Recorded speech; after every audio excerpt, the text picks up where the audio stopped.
বন্ধুরা, আমরা বর্তমানে তথ্য প্রযুক্তির একটি অদ্ভুত রোমাঞ্চকর সময় বসবাস করছি।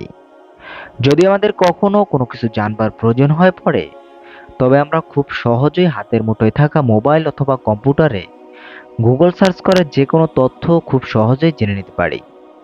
সেটা আবার একেবারে সঠিক এবং নির্ভুলভাবে। কিন্তু আমাদের পৃথিবীতে আবার কালের বিবর্তনের মধ্য দিয়ে এই নিত্য নতুন প্রযুক্তির যুগে এসে পৌঁছেছে। পুরোনো সময়ের মানুষ এমন কিছু কথার উপর বিশ্বাস করত, বর্তমান প্রযুক্তিতে সেটা হাস্যকর বিষয়। সেই সময় সমাজে উচ্চ স্থান দখলকারী মানুষেরা বিভিন্ন ধরনের মনগড়া কথা সমাজে নির্দ্বিধায় ছড়িয়ে দিত। আর সেই সময় সমাজের মানুষেরা সেটা চোখ বুজে বিশ্বাস করত। যদিও সেটা সময়কার মানুষদের দোষ দিয়ে লাভ নেই, কারণ তাদের কাছে তো আর সেই সময় গুগল বা মোবাইল কিংবা ইন্টারনেট ছিল না। সুপ্রিয় বন্ধুরা, এই ভিডিওটিতে আমি আপনাদের দেখাতে চলেছি এমন কিছু মিথ্যা কথা যেটা শত শত বছর ধরে ইতিহাসে বিভিন্ন সময় মানুষেরা বিশ্বাস করে আসছে। তবে চলুন দেরি না করে আজকের ভিডিওটিতে শুরু করা যাক।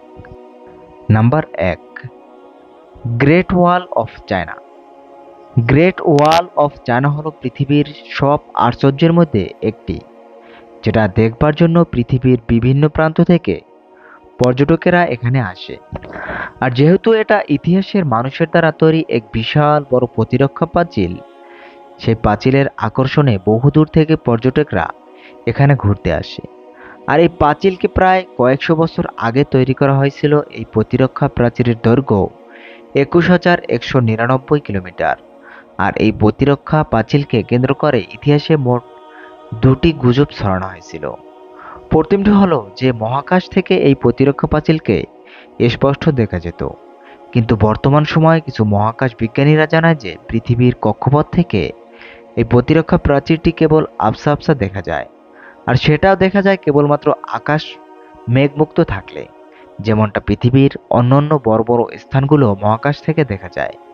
কিন্তু মানুষ পূর্বে ভাবত যে মহাকাশ থেকে এই প্রতিরক্ষা সম্পূর্ণভাবে পরিষ্কার দেখতে পাওয়া যায়। এমনকি অনেকে এটা ভাবত যে চাঁদ থেকে এই পাঁচিলকে স্পষ্ট দেখা যায়।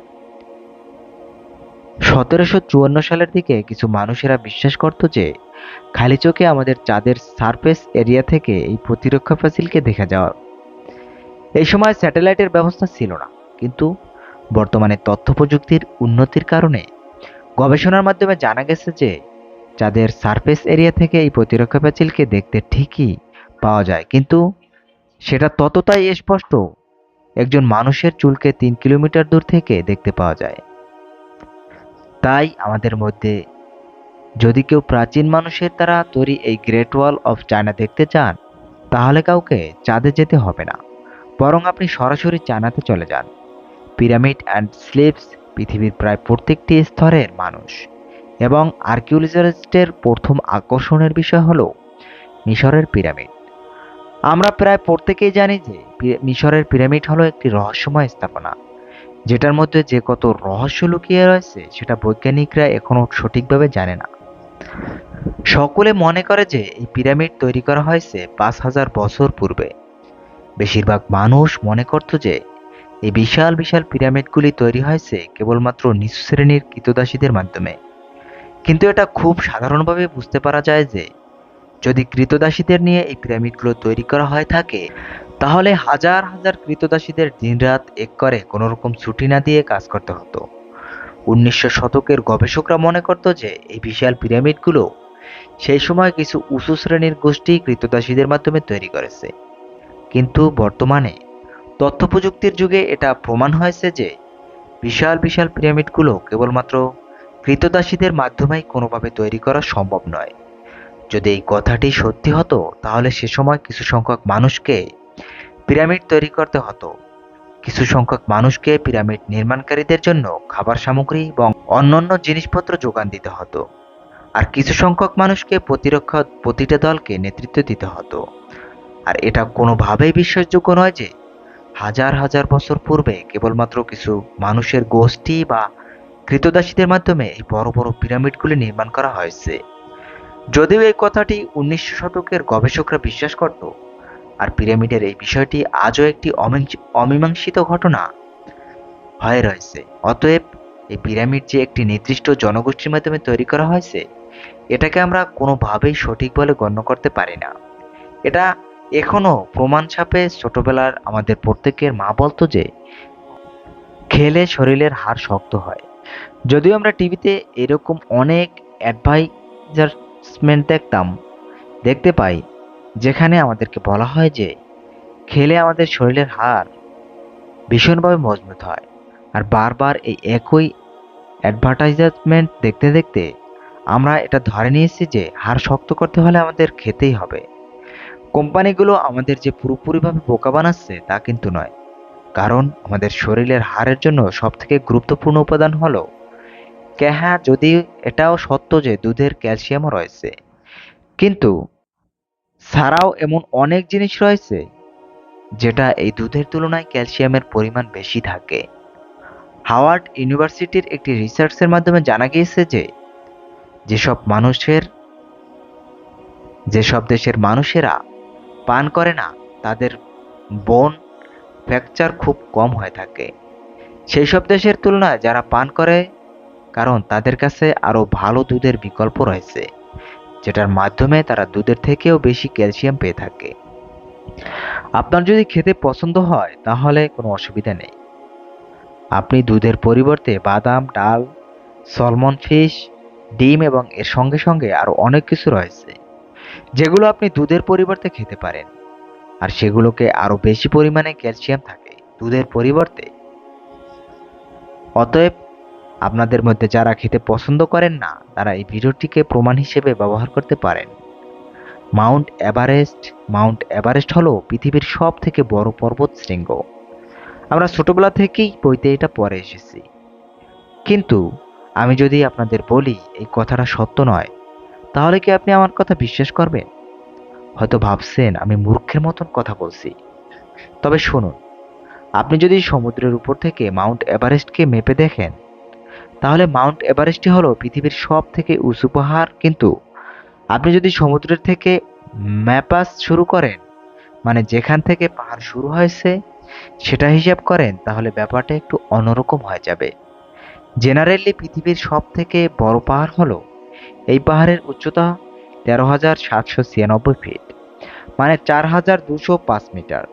অর্থাৎ পাহাড়টি যেখান থেকে শুরু হয়েছে যদি সেটি হিসাব করি, তাহলে জলের তলায় রয়েছে 19,700 ফিট, অর্থাৎ আনুমানিক 6,000 মিটার পর্যন্ত জলের তলায় রয়েছে।